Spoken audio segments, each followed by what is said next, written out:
Hello everyone, my name is Francisco Ramón Solar Ruiz. I am a student in the last year of the degree of Design and Digital Creation at the UOC, and I'm going to present my final degree project called Prototyping and Definition of the Application Help for Designers. I hope you enjoy this presentation. We all know that kids are funny.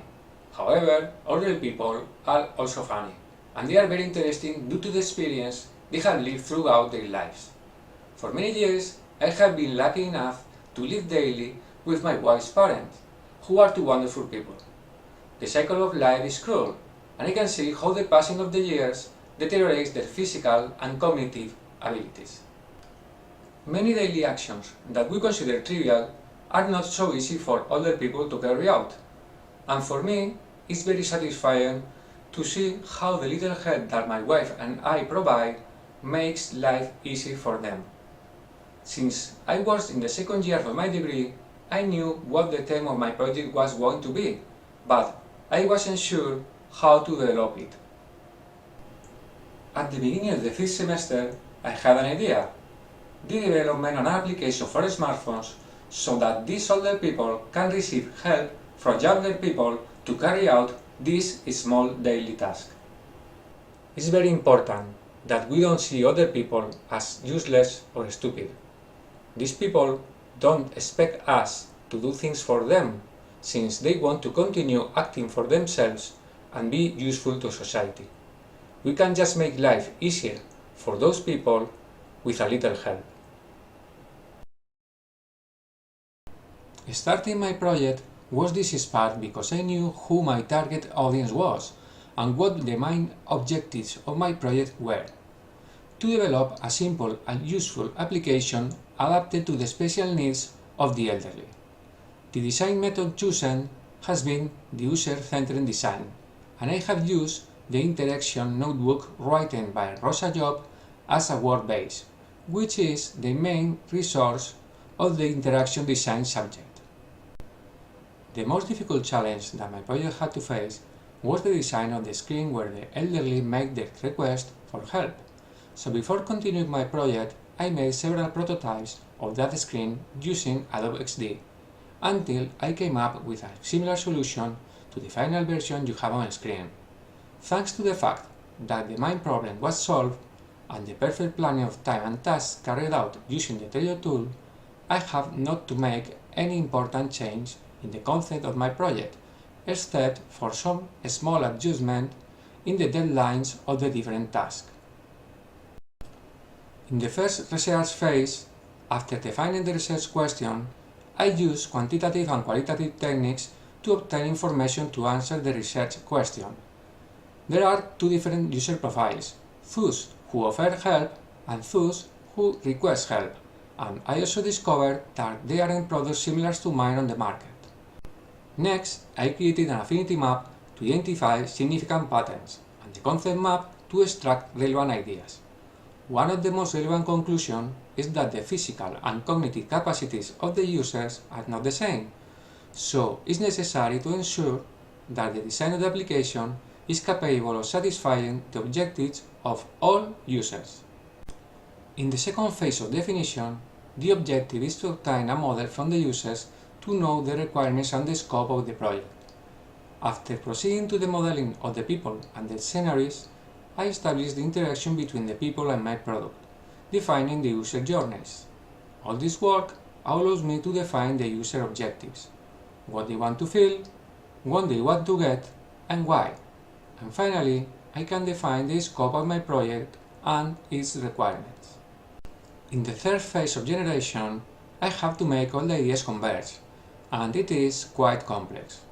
It begins with an inventory of the application's content, and a card sorting exercise that allows grouping and ordering the content. In addition, it allows me to define the names or labels of the application screens.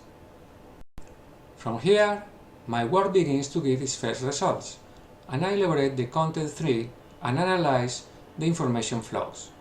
The final conclusion is that the content tree is correct and does not need to be modified. The result is a very simple tree with only 3 levels, and the application consists of of only 8 windows. To finish this definition phase, I elaborate the sketches of the application and from them the wireframes prototype. The final product is practically the same as the wireframes prototype and has hardly needed to be modified, thanks to the perfect previous planning. In the fourth phase of analysis, I created my interactive prototype of the application, although it's not the final version but the first iteration. I am quite satisfied with the first prototype. It is simple, it is functional, and the different screens have a homogeneous design. The time has come to evaluate the prototype, and I use the serious system of María del Carmen Torrente Suárez to evaluate the usability of my application. The results of the test modified my application. It is the second iteration. After carrying out some contrast tests to see if my application complies the WCAG standards, I proceed to complete the test with a user test. One person from each of the two groups participates in the test. The results are quite positive, and with the conclusions, I modified my prototype again. It is the third and final iteration.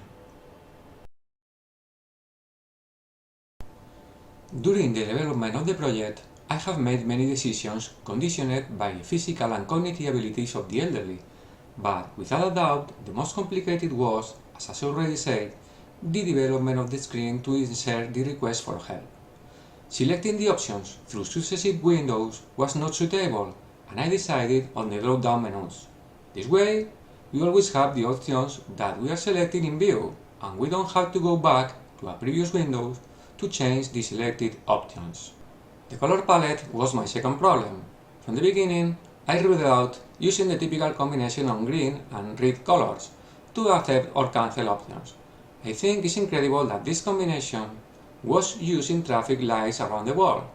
I have a colorblind friend, and he told me that he pays attention to the position of the bulb that lights up.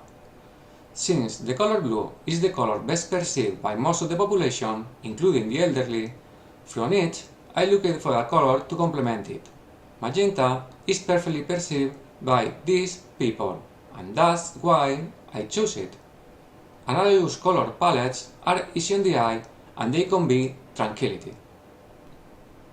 Another of the problems to solve was to create an application with a very simple structure and few screens. So, the final version has only 8 screens, and also 6 of them are accessible from the main screen, with a navigation tree of only 3 levels. My goal was accomplished. The next problem was the fonts.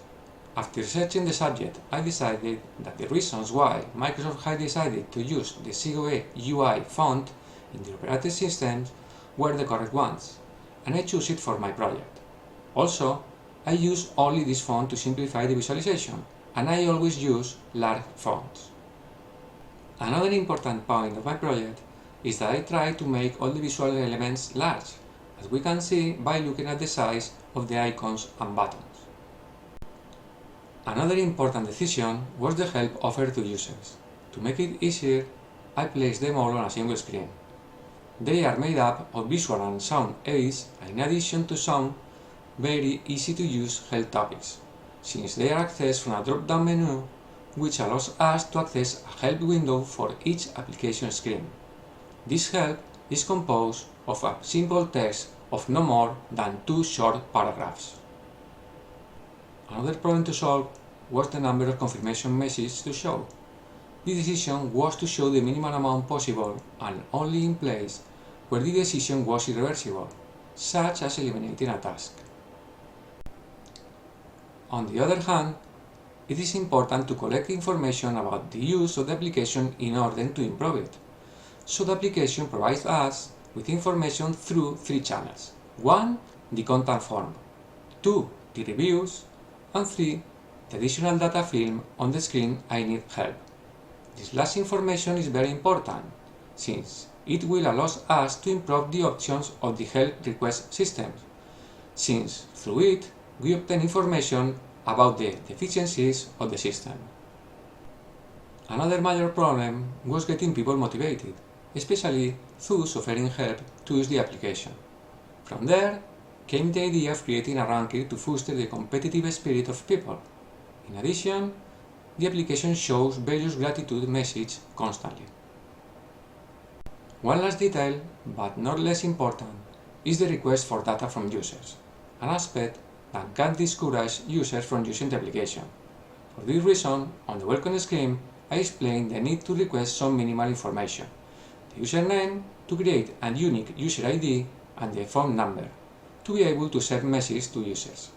In this way, we have two ways to send communication: sending application notification or sending messages, and we can choose the most appropriate, or use both. Finally, all these decisions have been taken to make it easy for other people to learn and use the application. For this project to be viable, two requirements must be met. First, we need financial help from the government for the development of the application and the maintenance of the servers. Second, users must have a smartphone and internet connection. The advantage offered by my project is that both requirements are easy to meet, since the cost of the development and maintenance will be really low due to its extreme simplicity, and also, nowadays, most of the adult population has a smartphone and internet connection. In fact, the elderly have accepted the use of smartphones much better than the use of other technologies such as computers. In addition, I think that there is no problem for my project to be launched because it is innovative and there is no similar product on the market. The tools used to develop my project have been Adobe XD, Adobe Photoshop, Adobe Illustrator, Adobe Premiere, and NVIDIA Broadcast. Throughout the project, I have carried out 3 iterations. The first, from the entire research and development process. The second, from the results of the usability test. And third, based on the result of the user test. I consider that the prototype is advanced enough to be programmed and made available to users.